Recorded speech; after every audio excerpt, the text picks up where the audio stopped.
Hey Waffle Gang, I do hope you are well. My name is Mark and today we're checking out some more Am I the Arsehole mixed with relationships too. And if you do love a Reddit story, why not consider hitting that like, subscribe, maybe that notification bell too.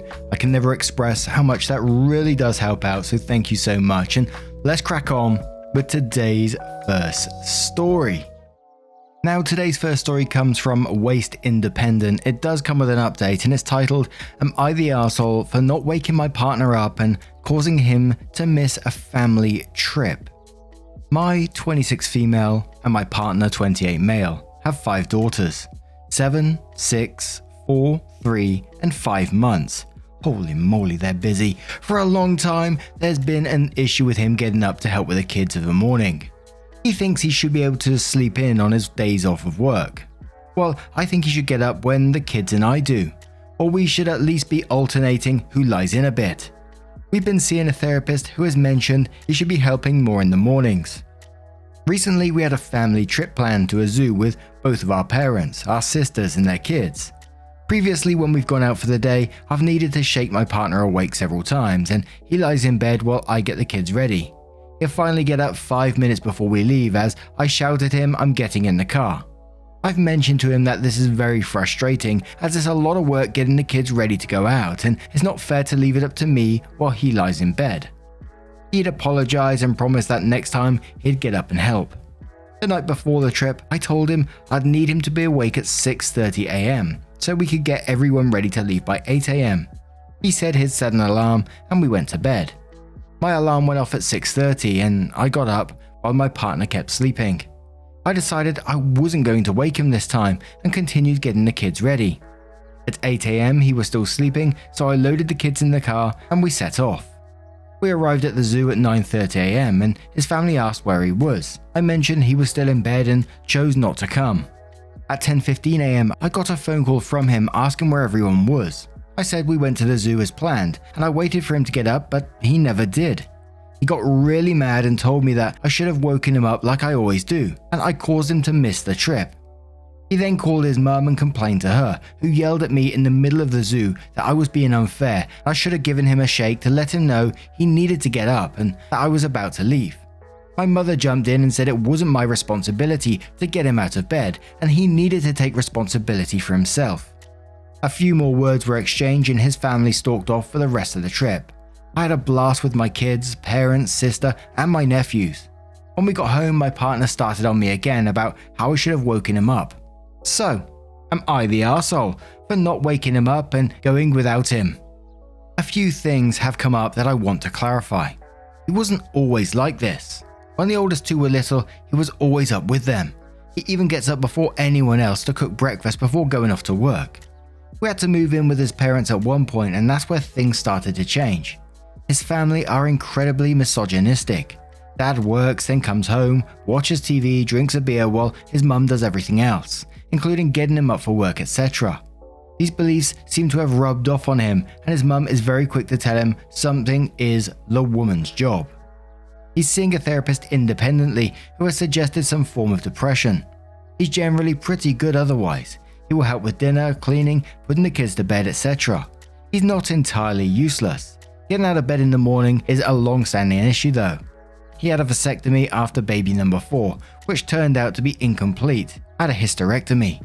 But we're going to start off with Columbo's Persia, who says not the arsehole. I taught my daughter that she was responsible for getting herself up for high school, and if she missed the bus I wasn't going to drive her.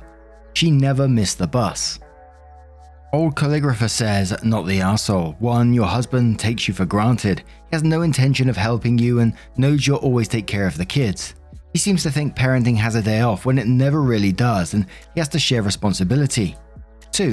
He is clearly encouraged by his mother. Her yelling at you instead of him shows me she's the type to excuse his behavior and let her poor son rest and leave it to the wife. Be firm with him. Do not apologize and make sure you set rules in the future where either of you both wake up or take turns, or else him missing out will continue in the future and you are done waking him up for his kids. Estonian Soldier says, you're kind of the arsehole. You're the arsehole. To be honest, both of you are the arseholes a little bit. I wake up at 4:50 am 6 days a week. I relish getting to sleep in until 8 or 9 on my day off. I can relate on the needing sleep thing. Still, if he needs to get up for something, it is his responsibility, not yours. That being said, as an outsider having no emotional claim in this fight, my overall thought is, just nudge him if he is going to oversleep. Who cares? Is this really something to argue about? How dare him want me to nudge him if he's going to oversleep? I shall teach him a lesson. This is so petty. Why are you so bent out of shape about it? You refuse to nudge him if he's going to miss the day with his kids and parents. Bottom line, romantic partners are supposed to serve each other and help each other and do good for each other and to love the other more than themselves. This petty, I'm too good to wake him, is beneath me so I'll teach him, is just antagonistic and childish. If you were busy and forgot because your hands were full, I'd absolve you, but since you did it on purpose and you were petty about it, you are kind of the arsehole about this really petty thing. Sexy says, women being expected to wake their husbands is a problem common enough that we get like a post a week about it here. The answer is always the same. Raise your kids, not your husband. Also, whenever a man feels the need to run to his mummy when his wife isn't coddling him, there's a problem in the marriage that needs focus, not the arsehole. And one more from Practical Cat who says, once upon a time I was married to a guy like this. One day we were supposed to be going to Amsterdam together and leaving at 7 AM. I chose to pack the night before and get an early night. He chose to go out. I suggested that might be a good idea to not go as he has issues with knowing when to stop drinking and also with getting up on time. He told me I was being controlling and went anyway. He got home at 6 AM, shit-faced, went to bed. I told him cab was coming at 6:45 AM, so maybe he should just stay up. I was told to F off. Cab arrived and he wouldn't get up, told me repeatedly to F off, so I did. Right to Amsterdam to meet up with friends. Cut to several hours later when he calls me to ask where I am. Surprised Pikachu face that I went without him. Not the arsehole. Consequences suck when you're an arse, and hats off to you. I shouldn't have even bothered to try and wake him.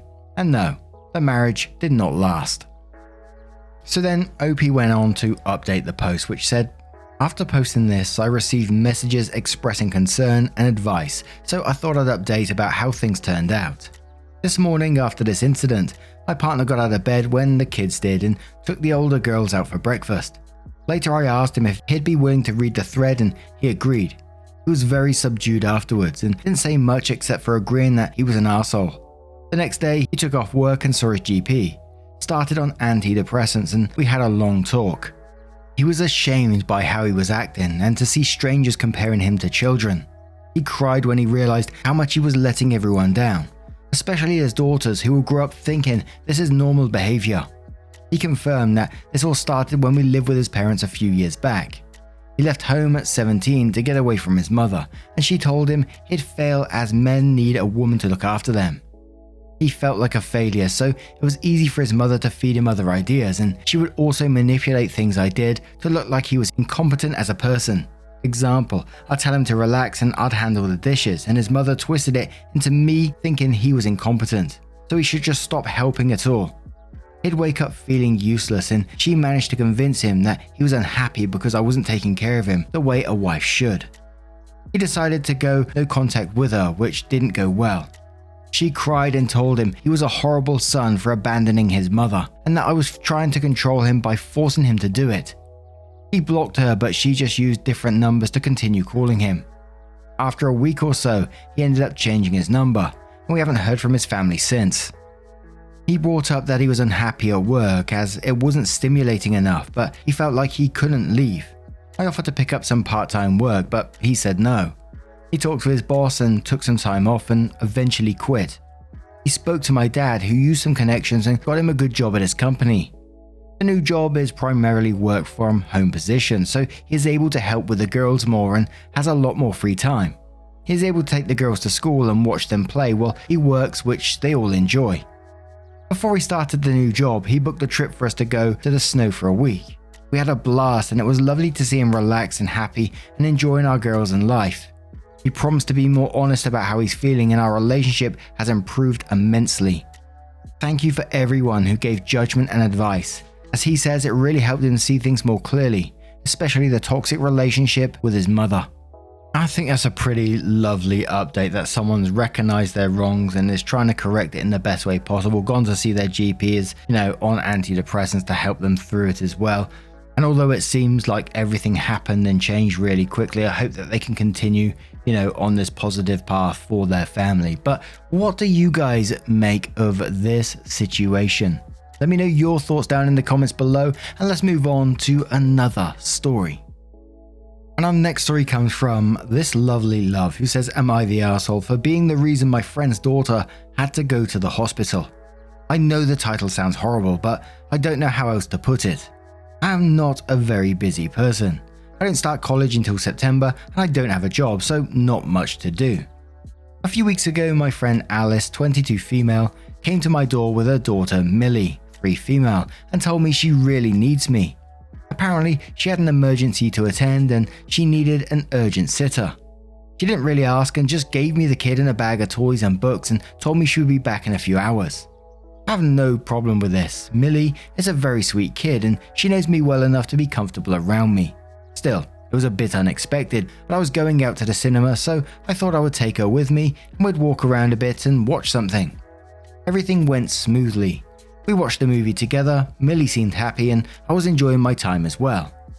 Then we went to the park and I thought it would be nice to get us some ice cream.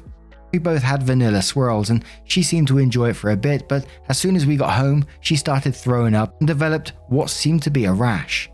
I thought maybe she got a bug or something and called her mum, but when she didn't pick up, I took her to the hospital. Apparently, Millie has a mild allergy to dairy. Alice did not tell me this. I've never seen Alice give her dairy, but I thought that was a dietary choice, and to be honest, I did not take that much notice to it. I never knew this explicitly.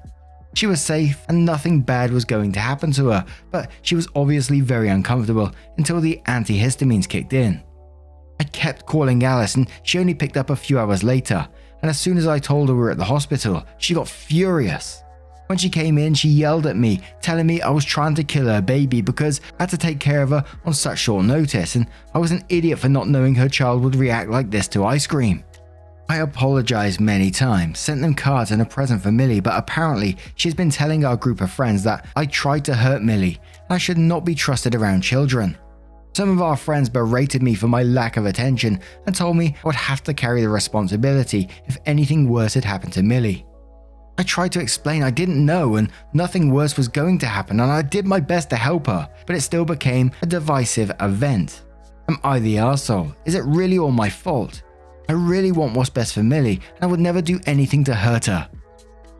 Absolutely not the arsehole to me in this situation. You was kind enough to take her in. She didn't inform you of the allergies and you did your best to keep Millie happy and look after her, and you even took her to the hospital when you saw something was up.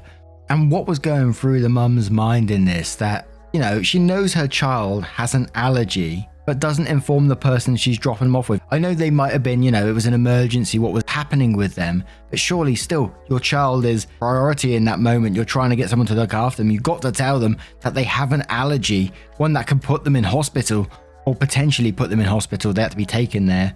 Obviously, I don't know if it was that desperate or not, because OP did say it was a mild dairy allergy. But still, OP was responsible enough to get them the best care possible.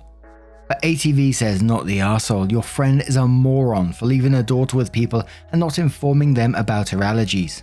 Her actions are neglectful at the least. Impossible Paul says, not the arsehole. It is the responsibility of the allergy sufferer / their guardian to tell you of their allergies. You ain't psychic. Explain the full situation to your friends. She didn't tell me that Millie was allergic to dairy. When we went to get ice cream and Millie reacted badly, I immediately took her to the hospital, and goes on to say, I think this is pretty responsible actually. Adept 1 says, not the arsehole. If your kid has a food allergy, you tell the babysitter she has a food allergy.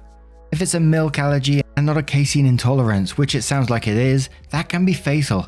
And so not only should she have warned you, but she should have given you an EpiPen and showed you how to use it. She's irresponsible and this is entirely her fault. Frozen Nurse says, not the arsehole. Personally, if I were dropping my kid off to someone, I'd be sure to inform them of any allergies. You didn't know about the allergy, so it's not your fault at all. Most people aren't even observant enough to notice little things like that. What matters is Millie is okay and you did the right thing by taking her straight to the hospital. Now, what do you guys make of this situation? How would you deal with it if you was OP? How would you react to this? Let us know your thoughts in the comments below, and let's move on to another story. And our next story comes from One Day at a Time 777, who says, am I the arsehole for not giving my inheritance to any of my siblings? My dad has passed away, and I've gotten all of his inheritance. My dad raised us in a strict military-style household. He was a horrible father who'd take things to the extreme in our childhood, and all of his children stopped talking to him. He treated us like we were his property and belittled us all the time, almost as if he hated our existence. He actually disowned me when I was 15 because I'd gotten pregnant out of marriage with a man who was black and kicked me out to fend for myself. So I had to figure out how to provide for myself and my child. My dad ended up contacting me a month after my mum passed away, crying and apologizing on how he treated me and my siblings, and asked if we could meet up. I decided to meet up with my dad because even though my dad wasn't the greatest father, it doesn't change my love for him. When we met up, my dad seemed very genuine, so I continued seeing him, which increased to me seeing him 3 times a week. My dad also tried contacting my siblings, but none of them gave him the time of day. I spoke to my siblings about the issue and they basically told me to allow him to die a lonely death. Later on, my dad got super sick and I ended up moving in with him with my 2 children to help take care of him. I learned things about my dad that I never knew, and I actually started to love being around him and see him as a different person. I chose to forgive him. It was hard looking after my dad and my 2 children as a single mother, but I pushed myself through it until his death. But during the hard times, I asked my siblings for help and they both mocked me for even helping my dad, told me I should just throw him in an old-aged home, and even asked for me to take pictures of him so they could see him weak. My siblings and I relationship used to be super close, but ever since I started talking to my dad, they became distant. Now that my dad has passed, I have inherited everything from him and learned that my father owned a lot more properties and had a lot more money than I could have ever imagined. My siblings feel like they're entitled to some of the inheritance and have told me if they don't give them any, they'll stop talking to me and that I'm becoming like my dad. They feel like since they had to go through having my dad as a father, that they deserve some kind of payout. I disagree with them. The reason I got the inheritance is because I gave my dad another chance. I helped him when he was at his weakest and went through a lot of juggling, raising my children and caring for my dad without any of their help. Even when I begged them to help me, they just made fun of me for helping my dad and choosing to forgive him. Now, forgiveness is a choice, and I respect their choice not to forgive, but they didn't respect mine to forgive him and added more difficulty to my life. They act like it was either them or my dad, and now are acting like I'm being selfish for not sharing the inheritance my dad left for me. Am I the arsehole for not giving some of my inheritance to my brother and sister? Honorable Cheshire says, no one's an arsehole here, but be prepared to lose your siblings over it. You made your choices, and to be honest, your dad was shitty right up until he died by leaving your siblings out of his will purely for spite. He knew he was a bad father and chose pettiness in the end. You've chosen your inheritance over your siblings. You may feel justified, but you aren't in the right and neither was your dad. Your bed is made and it's time to lay in it. Walter Holman says, not the arsehole, and quotes, went through a lot of juggling raising my children and caring for my dad without any of their help. Even when I begged them to help me, they just made fun of me for helping my dad and choosing to forgive him. Also, in quotes, but during the hard times I asked my siblings for help and they both mocked me. It's the fact that they mocked you. It sounds like all you had a rough go of it as kids, and I understand them not wanting contact with him. But here's the thing, you asked your siblings for help, and instead of just saying no and reinforcing boundaries, they just made fun of you. They didn't bother to be polite to you. That's not an okay way to treat someone. Tripping Rosa says, no one's an arsehole here overall, but your dad sure was, and honestly with him cutting the other siblings he abused for years just shows how much of an abusive arsehole he was and still is. Honestly, I question how genuine he was. Just one more abusive, spiteful thing your dad did before he passed, and if you chose to honor that decision, that's fine. Legally it's your inheritance, but you'll have to live with the fallout of that decision. And one more from COK who says, not the arsehole, you should keep the inheritance. If the siblings don't talk to you, well, you asked for help and they rejected you. Not just your father. In one way, I am with them. I would not forgive your father either, but then I wouldn't want any inheritance from him either. Now, this is a tricky one. What do you guys make of this one? How would you deal with that situation? I think she keeps the inheritance, she's going to lose her siblings. But also the way that they treated her rubbed me the wrong way at the same time. My mind was kind of all over the place with this one. I kind of feel like no one's entitled to any inheritance ever. But if there is an inheritance from an abusive father like we've seen in this story, then maybe, yeah, it should be split between all of them. They've all been through this absolute horrible time. And the father just giving it to one of their children, it just seems like another dig at everyone, right? But then the way that the siblings treated OP in this, saying that she's turning out like him, etc., and that they're going to lose him, and just making fun of her for helping him out. What do you guys think? Let me know your thoughts down in the comments below. Now, just a huge thank you from the bottom of my heart for getting involved in today's stories. Your love, support and time always means the absolute world to me, so thank you so much for getting involved on the daily. Absolutely incredible. And hopefully, I'll see you in the next one. Take care, guys. Much love. Wake up, get up, stretch my legs, eat some breakfast, milk and eggs, brush my teeth up, wash my face, throw my clothes on, start my day. Wake up, I can smell the smoke from the bacon. Let's go, see the sun shining from the windows. Okay, I know that today